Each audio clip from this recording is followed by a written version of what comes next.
صدقہ خیرات اور عطیے میں کیا فرق ہے؟ ان میں سے کون سا عمل زیادہ احسن ہے؟ ذرا تفصیل سے سمجھا دیجئے۔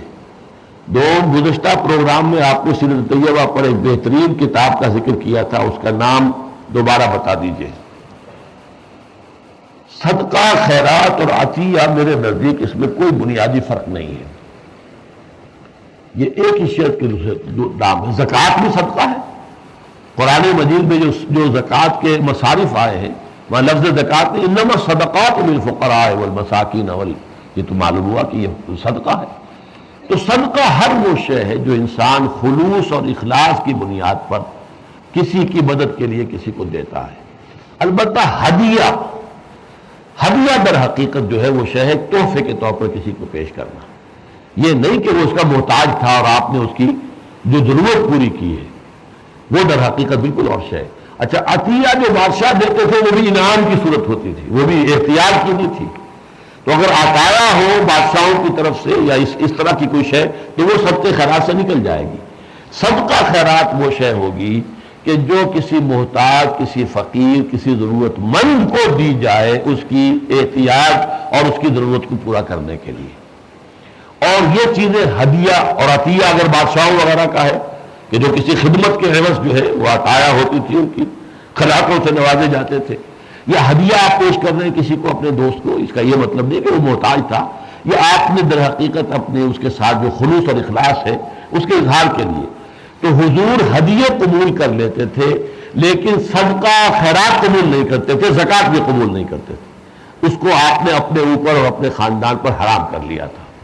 بلکہ یہی فرق تھا کہ جو بتایا تھا حضرت سلمان فارسی کو، جس عیسائی راہب نے انہیں کہا تھا کہ ابھی اگر تمہیں ہدایت کی طلب تمہارے اندر ابھی مزید پیاس باقی ہے اور ابھی بجھی نہیں تمہاری پیاس، تو جاؤ جنوب کی طرف، کھجوروں کی سرزمین میں میرا علم مجھے یہ بتاتا ہے کہ نئے نبی کی آمد ہونے والی ہے، شاید قسمت تمہیں پہنچا دے۔ اور دیکھنا اس کی پہچان یہ ہوگی کہ وہ ہدیہ قبول کر لے گا، صدقہ قبول نہیں کرے گا۔ تو حضرت سلمان فارسی، اس کا جب انتقال ہو گیا اس راہب کا، تو پھر وہ اب جنوب کی طرف، مدینے کی طرف شام سے چلے۔ ایک قافلے پر ڈاکوؤں نے حملہ کیا، پکڑ کر انہیں بیچ دیا غلام بنا کر۔ وہ مدینے کے یہودی نے خرید لیا، مدینے پہنچ گئے۔ حضور ابھی پہنچے نہیں، مکے ہی میں ہے، لیکن خبریں پہنچ رہی ہیں کہ مکے میں کسی نے نبوت کا دعویٰ کیا ہے، لیکن اب ان کے پاؤں میں غلامی کی بیڑیاں پڑی ہوئی، ہل نہیں سکتے، یہ تو نہیں جا سکتے۔ تو میں یہ کہا کرتا ہوں کہ جیسے ہم کہتے ہیں نا کہ پیاسا کنویں کے پاس جاتا ہے، کنواں تو پیاسے کے پاس نہیں جاتا، یہاں کنواں چل کر آیا پیاسے کے بعد، کہ وہ پیاس اتنی تھی، طلب ہدایت اتنی تھی، جو شخص ایران سے نکل کر شام گیا تھا اور شام سے پھر جو ہے تلاش حق میں غلامی کا بھی اس کے اوپر داغ لگ گیا اور وہ غلام بن کر مدینے آیا ہے، تو حضور خود مدینے پہنچے ہیں۔ اور پھر یہ کہ اس نے اپنے آقا سے اجازت لے کر کچھ کھجوریں اس سے لی اور وقت مانگا کچھ، اور گیا حضور کی خدمت میں گئے اور کہا کہ یہ میں آپ کے لیے لایا، کہ کیا ہے؟ کہ یہ صدقہ۔ نہیں صدقہ میں نہیں لیتا، یہ غریبوں کا حق ہے، تقسیم کر دو لوگوں میں۔